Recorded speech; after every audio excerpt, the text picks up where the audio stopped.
16 Mensoberranzan. La balsa se deslizaba lentamente a través del Donigarten, el pequeño y oscuro lago del extremo oriental de la gran caverna que albergaba a Mensoberranzan.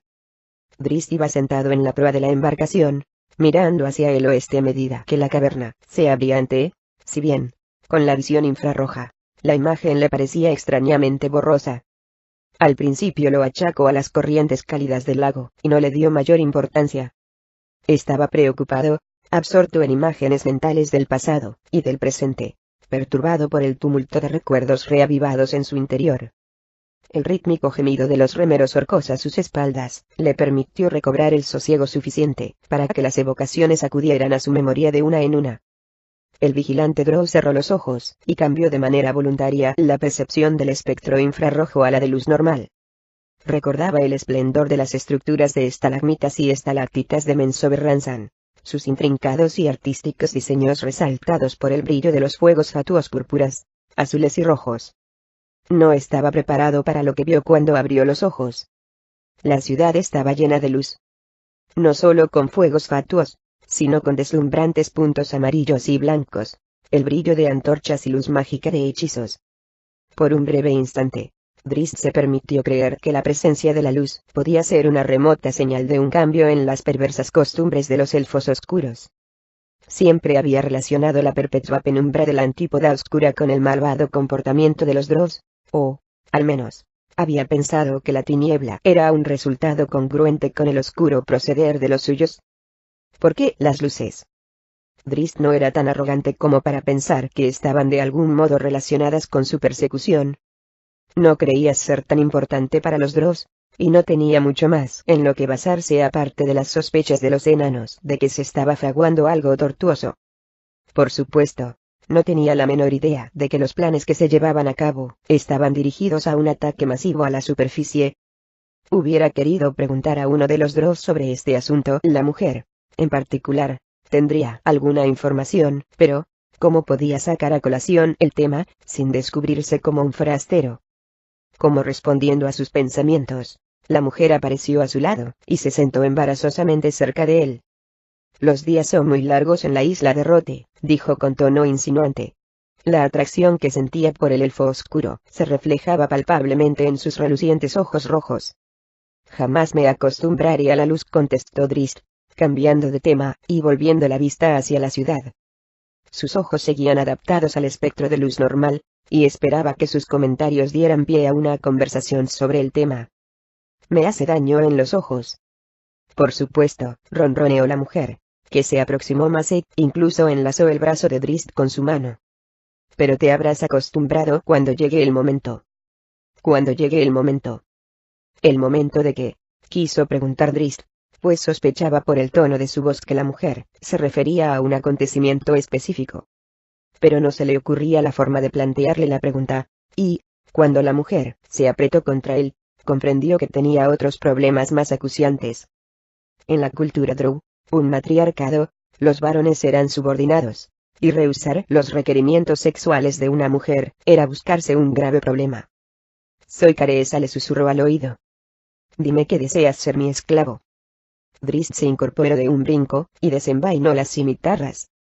Le dio la espalda a Caressa, y miró fijamente el lago para dejar claro a la mujer que su intención no era amenazarla. «¿Qué ocurre?», inquirió ella, sorprendida. «Un movimiento en el agua», mintió Drizzt. «Una contracorriente apenas perceptible, como si algo grande acabara de pasar debajo de la balsa». Caressa frunció el entrecejo, pero se puso de pie y escudriñó el oscuro lago. En Mensoberranzan era de dominio público que seres tenebrosos moraban en las profundidades de las aguas, por lo general quietas, del Donigarten.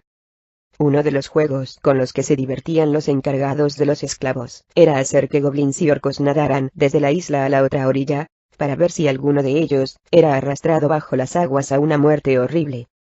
Transcurrieron unos momentos de silencio, en los que el único sonido era el de los continuos canturreos gemebundos de los orcos que remaban a ambos lados de la balsa. Otro Drow se reunió con Drizzt y Caressa en la proa, y miró con fijeza la cimitarra del vigilante, que emitía un fulgor a su lado. «Estás señalando nuestra posición a cualquier enemigo que haya en la zona», advirtieron sus manos en el lenguaje de signos. Drist envainó las cimitarras, y cambió su percepción visual al espectro infrarrojo. Si nuestro enemigo está debajo del agua, entonces el movimiento de la embarcación nos delata más que cualquier luz, respondieron sus manos. No hay enemigos, intervino Careza mientras ordenaba al otro Drow con un ademán que regresara a su puesto. Cuando se hubo marchado, se volvió hacia Drist, y lo miró con expresión lasciva.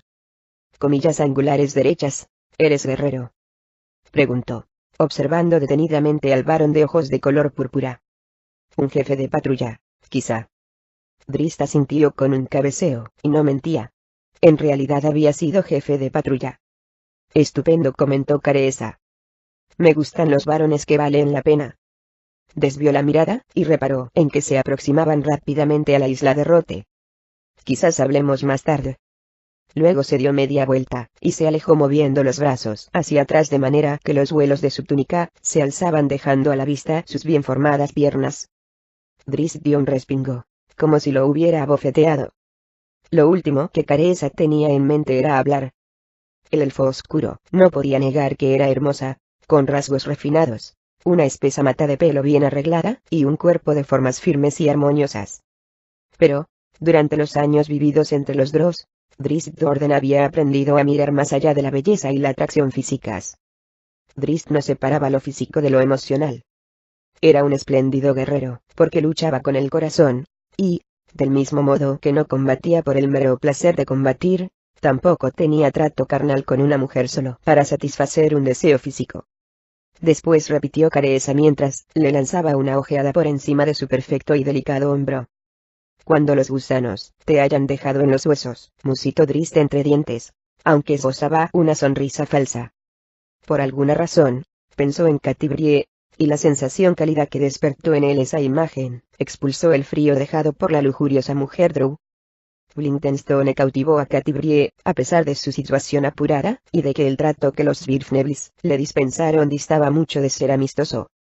La despojaron de sus armas, su cota, sus joyas, e incluso las botas, y la condujeron a la ciudad solo con la ropa imprescindible. Los enanos de la escolta no la trataron con brutalidad, pero tampoco fueron amables. Le ataron los brazos por los codos fuertemente, y la subieron y tiraron de ella por los angostos y pedregosos accesos de las antesalas defensivas de la ciudad. Cuando le quitaron la diadema, los enanos descubrieron enseguida su función, y, tan pronto como dejaron atrás las antesalas, devolvieron el valioso objeto a Catibrie. Drist le había hablado a la joven de este lugar, de la natural armonía de los enanos con su entorno, pero nunca había imaginado que las palabras del Drow tuvieran tanta exactitud. Los enanos de la superficie eran mineros, los mejores del mundo, pero los Svirfneblis superaban esa descripción. Parecían ser parte de la piedra, criaturas que formaban un todo con la roca. Sus casas podrían haber sido peñascos rodados y esparcidos al azar en una lejana erupción volcánica, y sus corredores, el cauce sinuoso de un antiguo río. Un centenar de pares de ojos siguió los pasos de Catibrie mientras era conducida a través de la ciudad propiamente dicha. La joven se daba cuenta de que, probablemente, era el primer miembro de la raza humana que veían los Svirfneblis, y no la molestaba su interés, ya que ella misma se sentía fascinada por los enanos de las profundidades. Sus rasgos, que en los túneles exteriores parecían tan grises y hoscos, ahora resultaban más suaves, más afables. Se preguntó cómo sería una sonrisa en el rostro de un Svirfnebli, y deseó verlo. Estos eran los amigos de Drist, se repetía una y otra vez, y el buen criterio del vigilante Drow le devolvía la confianza. La llevaron a un cuarto pequeño y redondo, y un guardia le indicó con un gesto que se sentara en una de las 3 sillas de piedra. Catibrie lo hizo, aunque sintió renacer su inquietud. Recordaba lo que Drist le había contado sobre una silla Svirfnebli en la que unos grilletes mágicos los sujetaron e inmovilizaron. Sin embargo, ahora no ocurrió tal cosa, y, al cabo de un momento, un enano muy peculiar entró en el cuarto, sosteniendo el guardapelo mágico con el retrato de Drist en el extremo de una mano que era un zapapico de mitril. Beluar, exclamó Catibrie, pues no podía haber 2 enanos que encajaran tan perfectamente con la descripción que Drist le había hecho de su mejor amigo Svirfnebli. El muy honorable capataz se frenó en seco y observó a la mujer con desconfianza. Saltaba a la vista que el hecho de que lo reconociera lo había cogido por sorpresa. Drist, Belvoir, dijo la joven mientras se ceñía a sí misma, como si abrazara a alguien. Se señaló, y añadió. Catibrie, Drist, y repitió el gesto. No sabían una sola palabra del idioma del otro, pero, en muy poco tiempo, y valiéndose del lenguaje universal de gestos, Catibrie se había ganado la confianza del capataz, e incluso le había explicado que buscaba a Drist. No le gustó el gesto grave plasmado en el semblante de Belvoir ante esta última indicación, y su respuesta, una única palabra, el nombre de una ciudad drow, no fue alentadora. Drist había ido a Mensoberranzan. Le dieron de comer unas setas cocinadas y otros productos con aspecto de plantas que le eran desconocidos. También le devolvieron sus pertenencias, incluido el guardapelo y la figurilla de Onice, pero no la máscara mágica. Entonces la dejaron sola durante lo que le parecieron horas, sentada en la penumbra de la luz de estrellas, bendiciendo a Alustriel en silencio por su valioso regalo, y pensando en lo espantoso que habría sido su viaje, sin el ojo de gato. Ni siquiera habría podido ver a Belvoir para reconocerlo. Seguía pensando en el capataz cuando el enano regresó finalmente, acompañado por otros 2 Svirfneblis que vestían túnicas largas y ligeras, muy distintas de las prendas toscas, de un material semejante al cuero reforzado con placas metálicas, que era el atuendo típico de la raza. Catibrie imaginó que los recién llegados eran personajes importantes, quizá consejeros. Firble, explicó Belvoir mientras señalaba a uno de los Svirfneblis, que no parecía muy contento. La joven dedujo el motivo poco después, cuando Belvoir la señaló a ella primero, a Firble seguidamente, y por último a la puerta mientras pronunciaba una larga frase de la que Catibrie solo entendió una palabra. Mensoberranzan. Firble gesticuló indicándole que lo siguiera, al parecer impaciente por ponerse en camino, y Catibrie, pese a lo mucho que le habría gustado quedarse en Blindenstone y conocer mejor a los fascinantes Svirfneblis, estuvo completamente de acuerdo. Drist le sacaba ya mucha ventaja. Se levantó de la silla y echó a andar hacia la puerta, pero la mano pico de Belvoir la sujetó por el brazo y la joven se volvió hacia el capataz. El enano cogió la máscara mágica que llevaba en su cinturón y se la tendió a la muchacha. Drist, dijo mientras señalaba con su mano martillo el rostro de Catibrie. Drist. La joven asintió con la cabeza, comprendiendo que el capataz consideraba una idea sensata que adoptara la apariencia de una drow cuando entrara en los túneles. Catibrie dio media vuelta para marcharse, pero, siguiendo un impulso, se giró de nuevo hacia Belvoir y le dio un beso en la mejilla. Sonriendo agradecida, la joven salió de la casa y, con Firble a la cabeza, abandonó Blindenstone. ¿Cómo convenciste a Firble para que la condujera a la ciudad drow?, preguntó el otro consejero al capataz cuando estuvieron a solas. Vibrip, exclamó Belvoir. Hizo entrechocar sus manos de mitril y, al punto, chispas y arcos de energía brotaron de ellas y se extendieron por su superficie. Miró irónicamente al consejero, que estalló en una carcajada chillona, al más puro estilo Svirfnebli. Pobre Firble. Drist se alegró de tener que escoltar a un grupo de orcos desde la isla a tierra firme, aunque solo fuera para esquivar a la ansiosa careza. La mujer lo vio partir desde la orilla con una expresión entre encorajinada y expectante, como dando a entender que Drist podría haberse escabullido, pero solo de momento. Una vez que la isla quedó atrás, el elfo oscuro apartó de su mente todo pensamiento sobre la drow. Su misión, y el peligro, lo aguardaban en la otra orilla, en la ciudad propiamente dicha, y, para ser sincero, no sabía por dónde ni cómo empezar. Temía que el único recurso factible era su rendición, que no tendría más opción que entregarse para proteger a los amigos que había dejado atrás. Pensó en Saknafein, su padre y amigo, que había sido sacrificado a la malvada reina araña en su lugar. Pensó en Wulfgar, el amigo perdido, y los recuerdos del joven bárbaro intensificaron su resolución. No dio explicaciones a los sorprendidos drows encargados de los esclavos que esperaban la balsa en la playa. Su expresión, por sí sola, advertía que no era aconsejable hacerle preguntas cuando pasó por el campamento, y dejó atrás el Donigarten. Poco después se movía fácilmente, con cautela, por los tortuosos pasajes de Mensoberranzan. Pasó cerca de varios elfos oscuros, y bajo la atenta y más que interesada mirada de docenas de centinelas de casas que vigilaban desde los parapetos de las estalactitas suecas. Drizzt no conseguía librarse de la insensata idea de que podían reconocerlo. Se había repetido infinidad de veces que llevaba más de 30 años ausente de Menzoberranzan, que Drizzt Do'Urden, incluso la casa Do'Urden, eran ya pasado en la historia de la ciudad. Pero, si tal cosa era cierta, ¿por qué se encontraba aquí, en un sitio donde no deseaba estar? Drizzt habría querido tener una piwafui, la capa negra que era la típica prenda exterior del atuendo drow. Su capa, de un tejido grueso y caliente de color verde bosque, era más indicada para el medio ambiente del mundo exterior, y, a los ojos observadores que vigilaban su paso, podía relacionarlo con ese sitio rara vez visitado. Mantuvo la capucha bien echada, y siguió caminando.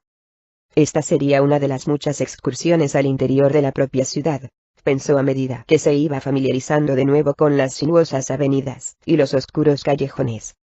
El parpadeo de una luz al girar una esquina, lo sorprendió e hirió sus ojos, adaptados al espectro infrarrojo. Se pegó contra la pared de una estalagmita, y su mano, oculta bajo la capa, aferró la empuñadura de centella. Un grupo de 4 varones drows apareció por la esquina, charlando despreocupadamente, y sin prestar atención a Drizzt. Este advirtió, al cambiar su visión al espectro de luz normal, que lucían el emblema de la casa Baenre, y que uno de ellos llevaba una antorcha. Pocas cosas había visto en toda su vida que le resultaran más chocantes que esta. ¿Por qué la antorcha?, se preguntó repetidamente. Presintió que todo estaba relacionado, de algún modo, con él. ¿Estarían preparando los drows una ofensiva contra alguna localidad de la superficie? La idea le provocó un hondo estremecimiento. Los soldados de la casa Baenre llevaban antorchas, habituaban sus ojos a la luz, para atenuar progresivamente la fotofobia propia de las criaturas de la antípoda oscura. Drizzt estaba aturdido, sin saber qué hacer. Tendría que regresar a la isla de Rote, decidió por último. Su ubicación, apartada de la ciudad, la convertía en la mejor base de operaciones que cabía esperar. Quizá podría conseguir que Caressa le dijera el motivo de tantas luces, y así sacar algo en limpio la próxima vez que se aventurara en la ciudad. Volvió sobre sus pasos, la capucha calada, tan absorto en sus pensamientos que no reparó en unos movimientos que repetían los suyos como una sombra. Pocos en Menzoberranzan advertían la presencia de Degandaerte. Catibrie no había visto nunca algo tan misterioso y maravilloso, y, a la luz de las estrellas que alumbraba su visión, el brillo de los pilares de estalagmitas y de las colgantes estalactitas parecía aún más hermoso. Los fuegos fatuos de Menzoberranzan resaltaban las fabulosas tallas, algunas de figuras definidas, la mayoría arañas, y otras de formas abstractas, surrealistas y bellas. Le habría gustado venir a este lugar en otras circunstancias, pensó. Le habría gustado ser una exploradora que descubría una Menzoberranzan deshabitada para poder estudiar y asimilar, sin riesgo, la increíble maestría arquitectónica drow y sus vestigios. ¿Por qué? Por mucho que la impresionara la magnificencia de la ciudad drow, Catibrie estaba aterrorizada. 20.000 drows, que era tanto como decir 20.000 enemigos mortales, la rodeaban. Para contrarrestar el miedo, la joven apretó entre sus dedos el guardapelo mágico de Alustriel, y recordó el retrato guardado en su interior, la imagen de Drizzt Do'Urden. Él estaba aquí, en alguna parte, muy cerca. Sus sospechas se confirmaron cuando el guardapelo emitió una repentina oleada de calor. Luego se enfrió. Catibries procedió de manera metódica, volviéndose hacia el norte, a los túneles secretos por los que Firble la había traído hasta aquí. El guardapelo continuó frío. Entonces giró a la izquierda, mirando hacia el oeste, de cara a una cima cercana. La grieta de la garra, era su nombre, y a los grandes y amplios escalones naturales que conducían a un nivel superior. Luego se giró al sur, hacia el sector más alto y espléndido de todos, a juzgar por los complejos y brillantes diseños de las residencias. El guardapelo continuaba frío, pero empezó a calentarse a medida que la joven siguió girando sobre sí misma, mirando, más allá de los pilares de estalagmitas más cercanos, al sector oriental, relativamente despejado.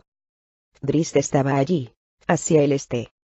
Catibrie respiró hondo un par de veces a fin de calmar los nervios, e hizo acopio de valor para abandonar la protección que le ofrecía el túnel. Se miró las manos de nuevo, y también su ondeante túnica. Su disfraz drow, aparentemente perfecto, le proporcionó cierta seguridad en sí misma. Hubiera querido tener a Genuibar a su lado, recordando los momentos en Luna Plateada cuando la pantera había recorrido las calles junto a ella, pero no estaba segura del recibimiento que tendría el animal en Menzoberranzan. Lo último que deseaba era llamar la atención. Avanzó rápida y calladamente, con la capucha de la túnica bien echada sobre el rostro. Caminaba algo encorvada, y mantenía aferrado el guardapelo para que la guiara y le diera fuerzas. Puso gran empeño en eludir las atentas miradas de muchos centinelas de las casas, y volvió la cabeza a otro lado cuando se cruzó con algún drow en la avenida.